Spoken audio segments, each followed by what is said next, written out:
할머니 집 안방은 늘 따뜻했다. 문을 열면 된장 끓이는 냄새가 났고 아랫목에는 이불이 펴져 있었다. 겨울이면 그 아랫목이 세상에서 제일 좋았다. 방황하던 4년 동안 나는 갈 곳이 없으면 그 집에 갔다. 할머니는 아무것도 묻지 않았다. 어디서 뭘 하다 왔는지, 왜 학교에 가지 않는지. 그냥 밥을 차려놓고 맞은편에 앉아서 내가 먹는 걸 지켜봤다. 그게 전부였다. 부족한 시절이었다. 부족한 것들 속에서 가장 큰 것을 잃게 될 날이 오고 있다는 걸 그때는 몰랐다. 1992년 1월. 그해 겨울은 유난히 추웠다. 할머니가 편찮으시다는 말을 들었을 때 나는 아직 18이었고 여전히 길 위에 있었다.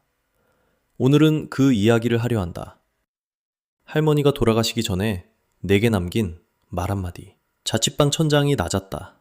겨울이면 벽이 차가워서 이불을 뒤집어 쓰고 누워도 잠이 오지 않았다. 창문 틈으로 바람이 들어왔고 수도꼭지에서 물이 한 방울씩 떨어지는 소리가 밤새 이어졌다. 그런 날이면 아침에 눈을 떠도 일어날 이유가 없었다. 학교에 가지 않은 지 오래됐고 일도 없는 날이었고 친구들은 저마다 뭔가를 하고 있었다. 나만 아무것도 아닌 채로 누워 있었다. 그러다 어느 순간 신발을 끌고 밖으로 나갔다. 버스를 탔다. 종점에서 내려 논길을 걸었다.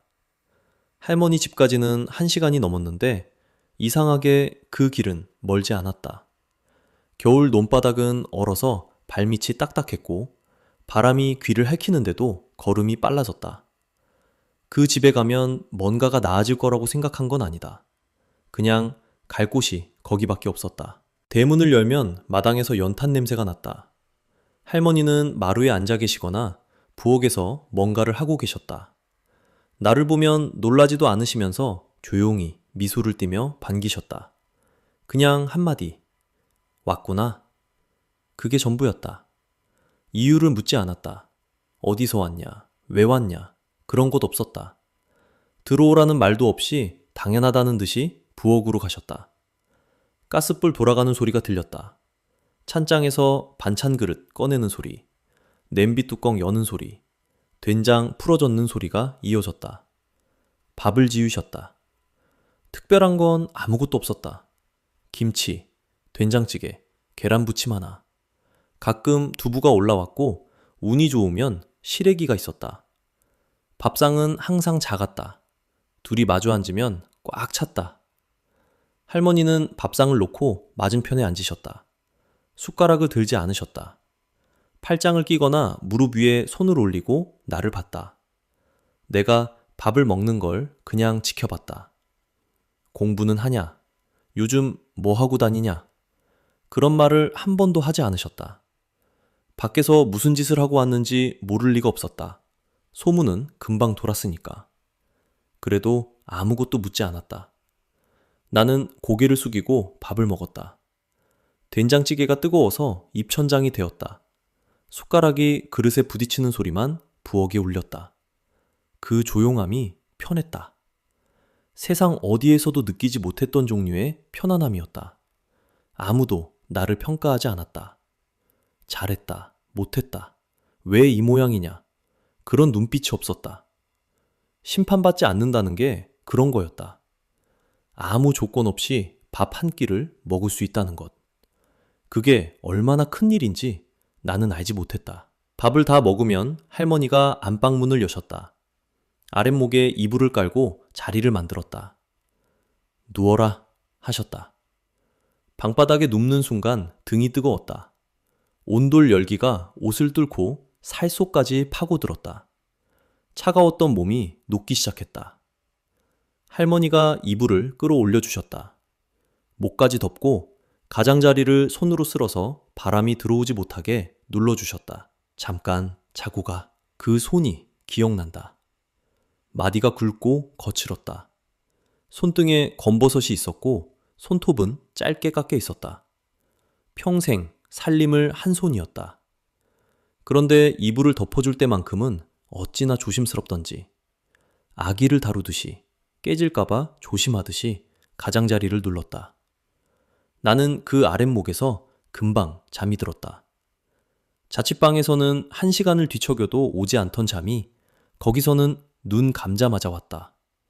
밖에서 아무리 사고를 쳐도, 친구들과 싸움이 붙어도, 건설 현장에서 하루 종일 삽질을 해도 이 집에 오면 아무도 나를 나무라지 않았다. 다 괜찮다고 말하지도 않았다.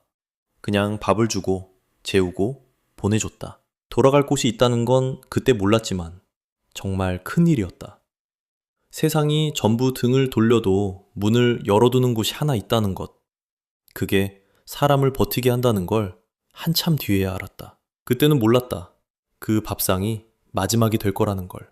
어느 날 어머니한테 전화가 왔다. 할머니가 좀 편찮으시다고. 나는 그 말을 흘렸다. 할머니는 원래 건강한 분이었다. 감기가 와도 약 1번 안 드시고 이겨내는 분이었다. 좀 쉬시면 낫겠지 하고 전화를 끊었다. 그리고 잊었다. 정말 잊었다. 내 일상은 그대로 돌아갔고 할머니가 편찮다는 말은 수많은 일상의 소음 속에 묻혔다. 며칠 뒤에 또 전화가 왔다. 이번에는 어머니 목소리가 달랐다. 평소에 없던 떨림임이 끝에 묻어 있었다. 할머니가 편찮으시니까 이제 들어와라. 그 말끝이 올라가지 않았다. 부탁이 아니라 통보 같았다. 나는 가지 않았다. 바빴다고 하면 거짓말이다. 바쁘지 않았다. 그때 내가 뭘 하고 있었는지 솔직히 기억이 나지 않는다. 아마 친구들과 당구장에 있었거나 자취방에서 천장을 보고 누워 있었을 거다. 가야 한다는 걸 알면서도 몸이 움직이지 않았다. 내일 가지 뭐. 그 말을 나 자신에게 했다. 내일이 모레가 됐고 모레가 일주일이 됐다. 전화가 올 때마다 가슴 한구석이 눌리는 것 같았는데 그 무거움을 무시하는 게 직면하는 것보다 쉬웠다. 지금 생각하면 나이 탓을 하고 싶지만 그건 핑계다. 18이라서 몰랐던 게 아니다.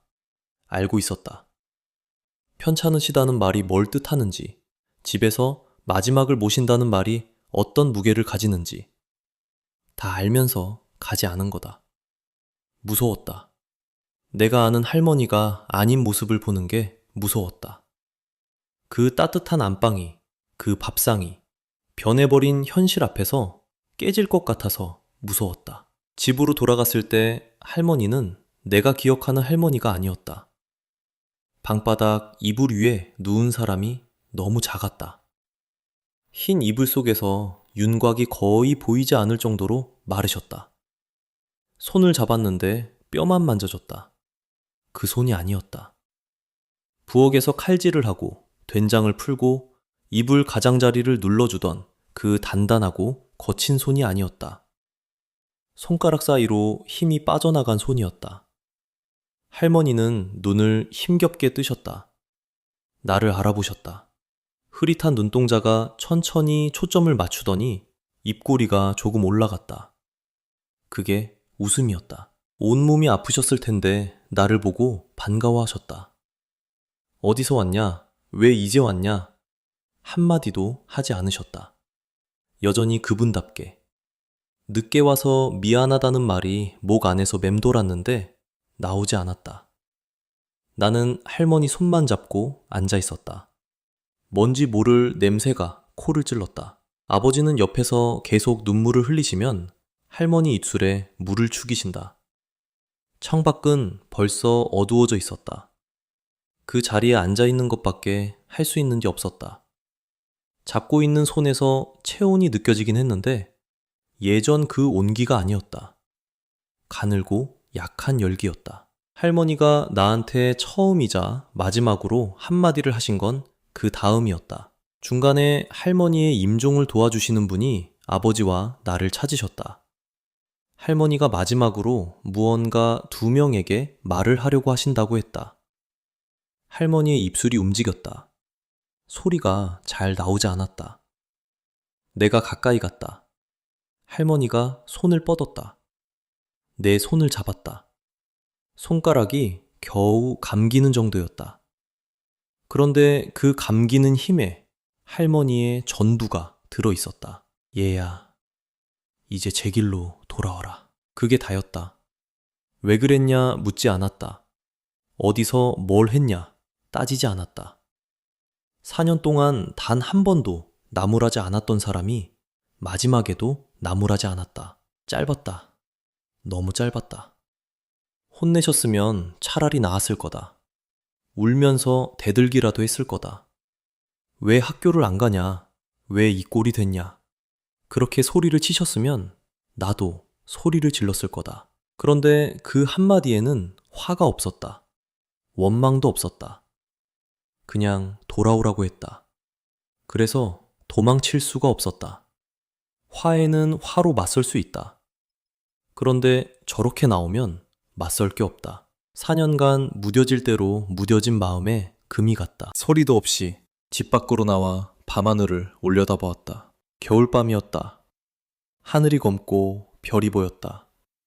숨을 쉬니까 입에서 하얀 김이 나왔다. 눈물은 나오지 않았다. 울어야 할 것 같았는데 아무것도 나오지 않았다. 그냥 서 있었다. 차가운 공기가 폐를 채웠다. 손이 떨렸는지 추워서 떨렸는지 몰랐다. 할머니 손의 감촉이 아직 손바닥에 남아 있었다. 그렇게 떠나시던 할머니에게 나는 이제 지켜보라는 마음속에 대답만 할 수 있었다. 할머니가 돌아가시고 한동안 아무것도 하지 못했다. 친구들을 만나도 예전 같지 않았다. 술을 마셔도 웃음이 나오지 않았다. 당구장에 가도 휴대를 잡는 손이 멍했다. 뭔가 빠져 있었다. 뭐가 빠진 건지 말로는 설명이 안 됐다. 자취방에 혼자 앉으면 할머니 밥상이 떠올랐다. 된장찌개 끓이던 소리, 밥상을 놓고 맞은편에 앉아서 팔짱을 끼던 모습, 아무 말 없이 내가 먹는 걸 지켜보던 눈, 그 밥상에 다시 앉을 수 없다는 게 실감이 나지 않았다. 문을 열어도 왔구나 하는 목소리가 들리지 않았다. 아랫목의 온기도, 이불 끝을 눌러주는 손도, 어릴 적 자주 배가 아프던 내 배를 할머니 손은 약손이라며 쓰다마주면 그 따스함, 다 사라졌다. 그제야 알았다. 그 집이 있었기 때문에 버틸 수 있었다는 걸. 돌아갈 곳이 있으니까 아무 데서나 헤맬 수 있었던 거다. 그곳이 없어지니까 헤매는 것 자체가 버거워졌다. 방황에도 관성이 있다. 한번 시작하면 그냥 간다. 이유가 없어도 간다. 그 관성을 멈추게 한 건 누군가의 꾸중이 아니었다. 조건 없이 나를 품어주던 사람이 사라진 것. 그 빈자리가 관성을 멈추게 했다. 처음으로 생각했다. 내가 뭘 하고 있는 건지, 어디로 가고 있는 건지, 이렇게 가면 어디에 닿는 건지. 그 생각이 든 게 무서웠다. 4년 동안 한 번도 멈춰서 생각해 본 적이 없었으니까. 멈추니까 보였다. 내가 서 있는 곳이 어디인지. 18이었다. 가진 게 없었다. 할 줄 아는 것도 없었다. 그리고 이제 돌아갈 곳도 없었다. 이듬해 1월이었다. 할머니 장례를 치른 뒤 지나치지 못했던 골목이 있었다. 할머니 집 근처 작은 놀이터. 미끄럼틀 하나, 그네 2개. 할머니 집 가는 길목에서 매번 쉬었던 곳이었다. 그 놀이터에 서서 하늘을 올려다봤다. 구름이 느리게 움직이고 있었다. 할머니, 지켜보고 계세요. 소리내어 말하지는 못했다. 속으로만 물었다. 대답은 없었다. 그런데 이상하게